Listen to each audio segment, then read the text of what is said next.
भारत माता की, भारत माता की। आज 80वें स्वतंत्रता दिवस के शुभ अवसर पर उपस्थित गणमान्य अतिथिगण, सम्मानित जनप्रतिनिधिगण, प्रशासनिक अधिकारीगण, मेरे प्रिय बिहार वासियों, माता एवं बहनों और युवा साथियों, आज इस शुभ अवसर पर मैं सर्वप्रथम समस्त देशवासी और बिहार की 14 करोड़ जनता को स्वतंत्रता दिवस की हार्दिक बधाई और शुभकामना देता हूं। आज हम 80वें स्वतंत्रता दिवस के इस पावन अवसर पर एकत्रित हुए हैं। आज का ये पावन दिन हमें हमारे राष्ट्र के गौरवशाली इतिहास की याद दिलाती है। यह दिन उन महान स्वतंत्रता सेनानियों और अमर वीरों के त्याग, तपस्या और बलिदान का प्रतीक है, जिन्होंने अपने प्राणों की आहुति देकर हमें आजादी दिलाई। मैं इस पावन अवसर पर सभी स्वतंत्रता सेनानियों को नमन करता हूं। स्वतंत्रता केवल हमारा अधिकार नहीं है, बल्कि जिम्मेदारी भी है। साथियों, आज का बिहार सेवा, संकल्प, समर्पण की भावना के साथ आगे बढ़ रहा है। आज का पावन दिवस विकसित भारत के निर्माण में बिहार की अग्रणी भूमिका का संकल्प लेने का दिन है। साथियों, देश के यशस्वी प्रधानमंत्री आदरणीय नरेंद्र मोदी जी के सबका साथ, सबका विकास और सबका विश्वास के संकल्प के साथ विकसित भारत और बिहार के पूर्व मुख्यमंत्री आदरणीय नीतीश कुमार जी के न्याय के साथ, विकास के साथ समृद्ध बिहार के संकल्प को आगे बढ़ाते हुए राज्य में हम लोग ने कई महत्वपूर्ण कदम उठाए हैं। आज जब मुझे बिहार के मुख्यमंत्री के रूप में जनता की सेवा करने का अवसर मिला है, तब मैंने ये संकल्प लिया था कि राज्य के हर नागरिक को एक समान अवसर मिले, प्रशासनिक पारदर्शी हो और हर व्यक्ति को सम्मान के साथ जीने का अवसर प्राप्त हो। इसी बीच हम लोगों ने एक नया प्रयोग शुरू किया,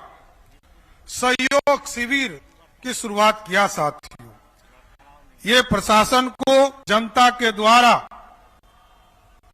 पहुंचने की एक महत्वपूर्ण पहल है। प्रत्येक माह के प्रथम और तृतीय मंगलवार को आयोजित होने वाले इस सहयोग शिविर के माध्यम से आम नागरिक की अपनी शिकायतें एवं समस्या सीधे प्रशासन के समक्ष रख सकते हैं। जन शिकायत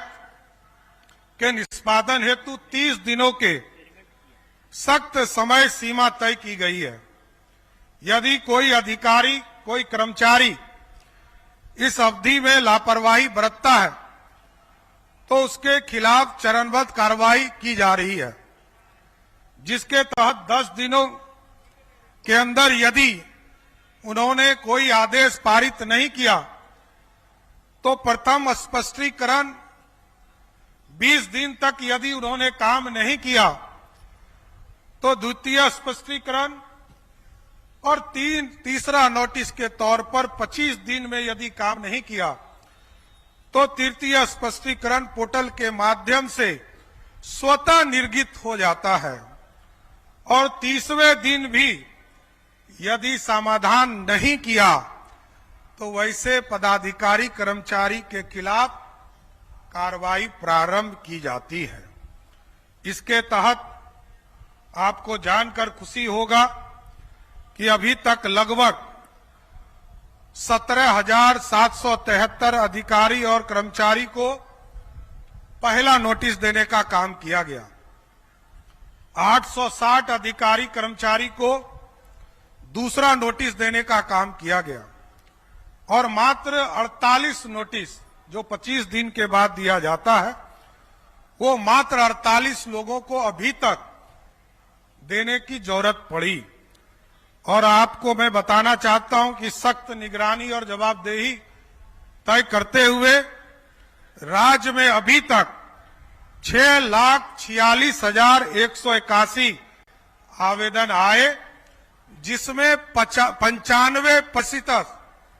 जो आवेदन थे उसका सफल निष्पादन करने का काम हमारी सरकार ने किया। इसलिए बिहार में उसके बावजूद यदि कोई असंतुष्ट रह जाता है, जिनको यह लगता है कि जो आदेश हमें मिलना चाहिए था वो आदेश हमें नहीं प्राप्त हुआ, वैसे स्थिति में हम प्रत्येक महीने के दूसरे मंगलवार को मुख्यमंत्री सचिवालय में सहयोग कार्यक्रम की व्यवस्था है, जिसके माध्यम से वैसे आवेदनों पर हम लोग देखते हैं और सही निर्णय लेने के लिए भी पदाधिकारी को निर्देशित किया जाता है। इसके साथ साथ गांव का विकास, क्योंकि बिहार की आबादी का लगभग 85% से अधिक गांव में रहते हैं, इसलिए अंतिम रविवार, महीने के अंतिम रविवार को पहले ये व्यवस्था 26 जनवरी को, 15 अगस्त को या 2 अक्टूबर को हम लोग ये व्यवस्था करते कि पंचायत विकास दिवस के तौर पर वहां कोई बैठ के थे, लेकिन अब हम लोगों ने प्रत्येक महीने के अंतिम रविवार को आपके पंचायत में पंचायत विकास दिवस की एक बैठक कराने का काम शुरू किया गया है, जिससे गांव का विकास होगा, गांव की समस्या स्वराज पोर्टल के माध्यम से जिला स्तर पर भी जानकारी प्राप्त होगी, राज्य स्तर पर भी जानकारी प्राप्त होगी और देश के यशस्वी प्रधानमंत्री तक इसको सूचना देने का काम कर सकेंगे। साथ इसके साथ साथ आदरणीय पूर्व मुख्यमंत्री नीतीश कुमार जी ने न्याय के साथ विकास की कल्पना को जमीन पर उतारा, सुरक्षित, शांतिपूर्ण और भय मुक्त समाज को जीरो टॉलरेंस से सीधा का काम किया साथी। और आज हमको बताते हुए खुशी हो रही है कि ERSS के माध्यम से इमरजेंसी रिस्पांस सपोर्ट सिस्टम